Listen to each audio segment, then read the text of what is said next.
Hello বন্ধুরা, আসসালামু আলাইকুম। আমি আজকে একটি ভিডিও আপনাদের কাছে তুলে ধরছি। এই ভিডিওটি আমার কাছে সংগৃহীত। কুষ্টিয়া শহর ক্লিন নগরী হিসেবে বা পরিষ্কার পরিচ্ছন্ন নগরী হিসেবে পরিচিত।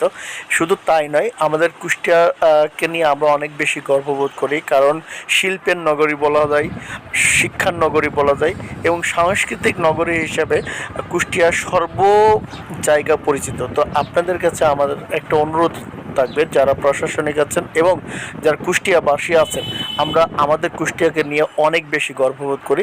এইরকম পরিষ্কার পরিচ্ছন্ন রাখতে হবে।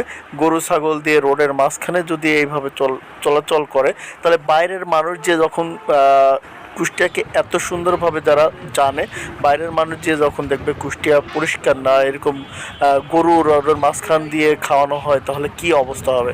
তো আমি আপনাদের কাছে একটা অনুরোধ করব, আমার ভিডিওর মাধ্যমে আপনারা অবশ্যই এদিকে একটু দৃষ্টি দেবেন, যাতে আমরা কুষ্টিয়াবাসী কুষ্টিয়াকে